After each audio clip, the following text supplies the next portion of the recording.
So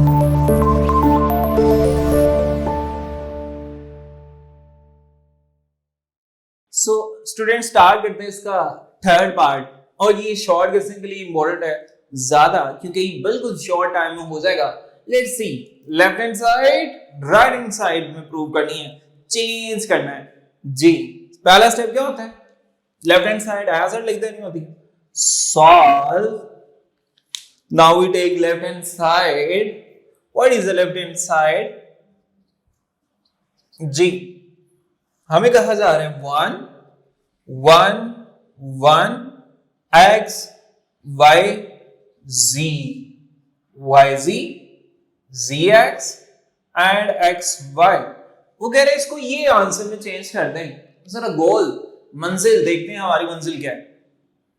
dear students 1 1 तो चाहिए, साथ में सीक्वेंस देखें, x है फिर x स्क्वायर है, हमारे पास x है x स्क्वायर नहीं है। इट्स मीन हम क्या करेंगे, रो 1 को x से मल्टीप्लाई करेंगे, रो 2 में y है तो y स्क्वायर, y तो है y स्क्वायर नहीं है, इट्स मीन y से मल्टीप्लाई करेंगे। और सोच चुके हैं आप लोग खुद ही, रो थर्ड रो को किससे मल्टीप्लाई करेंगे, शाबाश z से। सो लिखते हैं मल्टीप्लाइंग बाय g, रो 1 को किससे मल्टीप्लाई करेंगे, रो 1 को, ये रो 1 को हमने x से, सो लिखते हैं x को रो 1 से मल्टीप्लाई करते हैं, y को रो 2 से मल्टीप्लाई करते हैं, ठीक है, ये क्रॉस भी लगा सकते हैं, और एंड z को मल्टीप्लाई करते हैं रो 3 से। आपको एक बात अच्छे से आइडिया होगी, जब हम इनसाइड मल्टीप्लाई करवा रहे हैं तो बाय डिवाइड करवा रहे हैं। सो लिखते हैं सबसे पहले रो 1 को किससे मल्टीप्लाई करना है, x से, जरा करवाएं, x 1 x, x multiply x x square, x multiply y z तो x y z, खुद से ये x से मल्टीप्लाई किया तो बाय डिवाइड भी कर दें, 1 लगा के नीचे x लिख दें, ओके। अब रो 2 को किससे करना है, y से, y 1 y, y multiply y square, y multiply x y z तो y, बल्कि इसको रेंज करके लिख देते हैं x y z लिख देते हैं, ओके, x y z जी। बाय y इंसर्ट मल्टीप्लाई किया, बाय डिवाइड भी कर दिया। अब डियर स्टूडेंट्स इधर किसको मल्टीप्लाई करना है, z को, z 1 z, z multiply z square and z multiply x y तो x y एंड z, खुद से मल्टीप्लाई किया, बाय डिवाइड भी करेंगे। यहां तक तो होगी बात। हमें x राइट साइड देखते हैं, x भी मिल चुका है, x स्क्वायर भी है, डिसअरेंज अरेंज कर लेंगे, नो इशू, y भी है y स्क्वायर भी है, z भी है z स्क्वायर भी है, लेकिन क्या नहीं चाहिए डियर स्टूडेंट, हमें ये कॉलम नहीं चाहिए, ठीक है, अरेंज कर लेंगे, टेंशन नहीं लेनी, 1 1 चाहिए एक कॉलम में। सो एक में x square y square z square, x square y square z square, एक में x y z तीनों एक, कहीं भी नहीं है, उसकी जगह आ रहा है 1, तो बूझो तो जानो, सोचें बताएं मुझे, क्या कॉलम 3 में से कॉमन ले ले x y z, बिल्कुल सही सोच रहे हैं। सो वर्डिंग लिखवाएं, लिखें क्या, taking common from column 3, taking common from C3। अब डियर स्टूडेंट्स कॉमन क्या लेना है वो भी बताएं, x y z। सो ये already x y z division में इनसाइड हमने कॉमन लिया, वो बाहर आ गया, वो उसको लिख देते हैं open x y z, got it. अब ये डिटरमिनेंट का symbol, first 2 column no change, उनको कुछ नहीं कहना क्योंकि उनसे कोई इश्यू नहीं है, हमें से एज इट लिख देते हैं x y z, x square y square z square, और इधर आ जाएगा 1 1 1।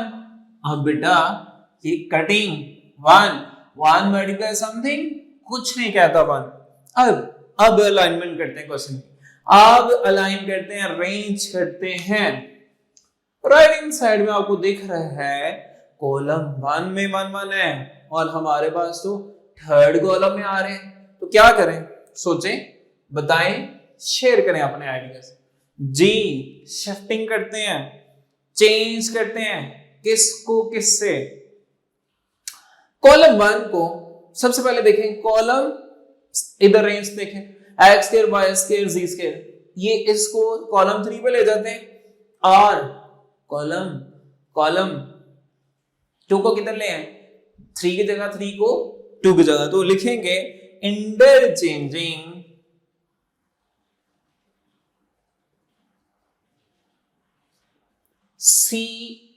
C3 by C2, C3 को C2 से रिप्लेस कर देते हैं, या जस्ट ये लिखते हैं इंटरचेंजिंग C3 एंड C2। अब class C1 as it X Y Z और C2 की जगह आएगा 1 1 1, C3 की जगह आएगा x square y square z square. और एक बात जो कि अब मैंने शेयर करनी है, सबसे इंपॉर्टेंट, जो आप स्टूडेंट्स नहीं लिखते, वो ये है जब भी हम इंटरचेंज करेंगे बाय साइन नेगेटिव आएगा। 1 टाइम किया 1, ओके, गॉट इट? ये नेगेटिव क्यों आया? जब भी डिटरमिनेंट में किसी कॉलम या रो को इंटरचेंज करें तो नेगेटिव साइन आता है, मूव करते हैं। क्या राइट हैंड साइड 1 किया? करीब करीब है, ये कॉलम इधर शिफ्ट होना, ये इधर, सो C1 की जगह C2, C2 की जगह C1। Again interchanging G C1 by C2, already एक नेगेटिव साइन, एक और नेगेटिव आ गया, देखते हैं ये साइन क्या हो जाएगा। अब नेक्स्ट इंटरचेंज करवाएं, ये सारे में 1 1 1 x y z, ये as it x square y square and z square, minus minus plus plus लिखते नहीं है, 1x x square 1y square 1z square. जी dear students, can we say that hence proof, ये तो answer है। So left hand side equal to right hand side, हमने ली left hand side, जो आप मिल गया right hand side. So dear student, यही टेक्निक्स, यही प्रॉपर्टीज यूज कर रहे हैं और कुछ नहीं है। बढ़ते हैं नेक्स्ट पार्ट की तरफ। जी स्टूडेंट्स, मूव करते हैं थर्ड क्वेश्चन के फोर्थ पार्ट की तरफ, बढ़ते हैं, इसको सॉल्व करते हैं। Again by using properties, left hand side को राइट हैंड साइड में चेंज करना है। आपसे बेहतर कौन जाने हमने कौन सी साइड टेक करनी है dear students? Left hand side. क्या है left hand side? Let's see. 1 1 1 x y z, x square y square and z square, ये है लेफ्ट हैंड साइड। इसको चेंज करना है राइट हैंड साइड में, एक्सपेंडिंग एक्सपेंशन करनी है। Students look at the board. अब आपको एक चीज बताऊं, जब भी किसी रो या कॉलम में 1 1 हो, रिमेनिंग 1 को 0 बना दें, उससे एक्सपेंशन एक्सपेंडिंग आसान हो जाएगी। अब यहां हमें एक्सपेंडिंग करके ये आंसर लाना है राइट हैंड साइड। लिखते हैं, क्या करना पड़ेगा जी? इस 1 के नीचे 0 बनाना है, इसके नीचे भी 0 बनाना है, और हम यूज करेंगे प्रॉपर्टी जी। और किस रो को? ये है रो 2, ये है रो 3। लिखते हैं R2 minus R1 and R3 also minus R1।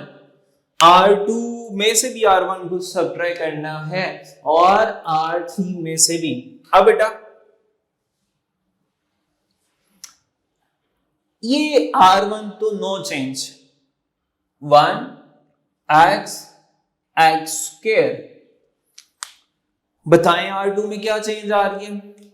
1 -1 0, फिर y minus x, y minus x, इसका बेहतरीन हल है, मैं एक छोटा सा रफ कर दूं। सेकेंड रो है 1y y स्क्वायर और फर्स्ट रो है 1x x square, same entry subtract होनी है, तो 1 minus 1 y minus x y square minus x square, got it. तो इधर आएगा 0 y minus x y square minus x square, तो ये देखें 0 y माइनस एक्स, तो अब इधर क्या आएगा जी y square minus x square. अब next again 1 minus 1 0, z minus x z minus x, z square minus x square z square minus x square. अब इसको करते हैं क्लोज। अब डियर स्टूडेंट, इससे क्या फायदा होने जा रहा है, हमारी एक्सपेंशन बहुत आसान होगी जब भी किसी भी रो कॉलम में आइडेंटिटी 1 1 बन जाए, रिमेनिंग 0 0 बना लें। सो अब एक्सपेंडिंग कहां से करना है जी 1 0 0, कौन सा कॉलम है 1, सो लिखते हैं एक्सपेंडिंग C1, एक्सपेंडिंग C1।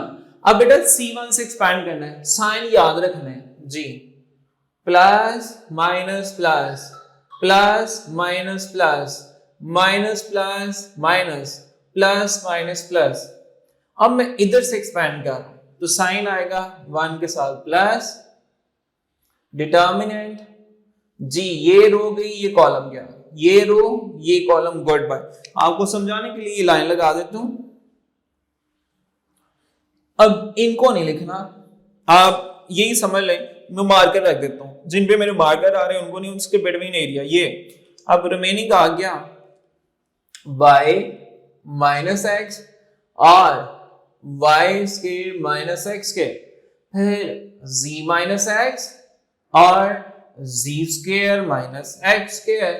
अब नेक्स्ट प्लस, फिर माइनस 0 0। अब ये रो और ये कॉलम गई, आगे एक्सपैंड करेंगे 0 मल्टीप्लाई समथिंग 0, तो आपके सारे आंसर आगे 0 ही आने हैं, एक्सपैंड करने की जरूरत नहीं है उनको, ठीक है।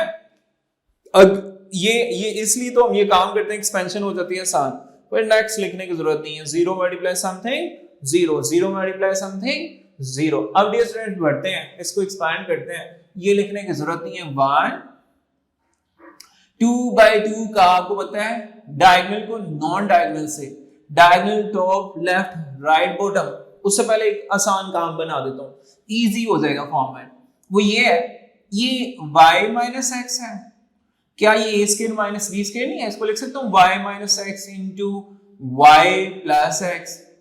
क्यों कह रहा हूं अभी आपको बताऊंगा।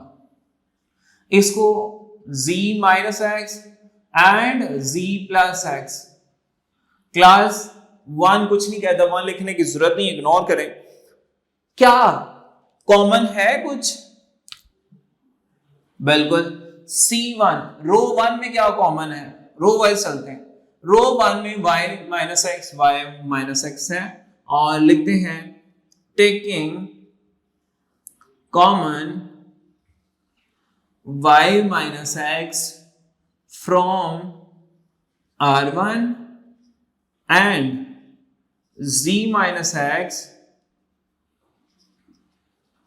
from R2। अब डियर स्टूडेंट्स देखें, ये इधर से आ गया कॉमन y माइनस एक्स, और रो 2 से z माइनस एक्स कॉमन आ गया। अब इन साइड जब कॉमन लेते हैं डिवाइड करते हैं, फॉर एग्जांपल इसको भी y माइनस एक्स पे डिवाइड करना है, इसको भी y minus x, so same cancel हो जाएंगे, सेम कैंसिल हो जाएंगे, ठीक है। तो इधर आ जाएगा 1, इधर ये कैंसिल हो गया, तो y प्लस एक्स, ये आपको समझाने के लिए लिखा था, जरूरत नहीं है इसको लिखने की, ओके। और अब बताएं डियर स्टूडेंट्स, इधर भी 1 और ये तो फैक्टर बाहर है, तो z प्लस एक्स, एक्सपैंड करें 2 बाई 2 का एक्सपेंशन तो वैसे ही इजी होता है जी। डियर स्टूडेंट्स, कौन सी multiplication, cross,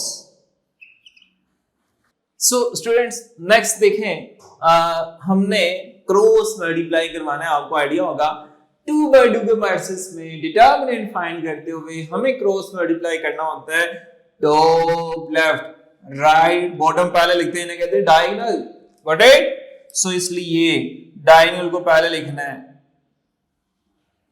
1 multiply z plus x तो एज इट, और माइनस फॉर्मूले का 1 जब इससे मल्टीप्लाई होगा मोर देन 1 नंबर हो, या साइन चेंज करते हैं, नहीं तो ब्रैकेट लगानी है, नहीं तो साइन चेंज हो जाएंगे। y minus x z minus x and inside z plus x minus y minus x, ये minus x plus x cancel, y minus x and z minus x and z minus y, क्या right hand side आ गई है? नहीं, इधर है x minus y, इधर है y माइनस x, इधर है y माइनस z, और ये z माइनस y। तो ये दो कॉलम को हमने सेट करना है, ये अच्छी पोजीशन में, इसको नहीं डिस्टर्ब करना। सो यहां से लेते हैं नेगेटिव कॉमन, और जब मैं यहां से नेगेटिव कॉमन लूंगा ये हो जाएगा माइनस एक्स प्लस का, ये प्लस माइनस का, ये एज इट। इधर से भी नेगेटिव कॉमन लूंगा, मैं इस साइड पे लिख देता हूं, ये नेगेटिव कॉमन, यहाँ स्टार्ट भी, यहां से भी नेगेटिव कॉमन लिया, एक नेगेटिव इधर से और एक नेगेटिव इससे, ये हो गया y minus z, minus minus plus हो गया, अरेंज कर लेते हैं। पहले उसने x माइनस y लिखा हुआ है, g है x माइनस y, सो फिर है y माइनस z, लिख देते हैं y माइनस z, फिर है z माइनस x। इसी के साथ हमने ली लेफ्ट हैंड साइड, आंसर आ गया राइट हैंड साइड, इसी को कहते हैं मैजिक, मैथ, लॉजिक्स।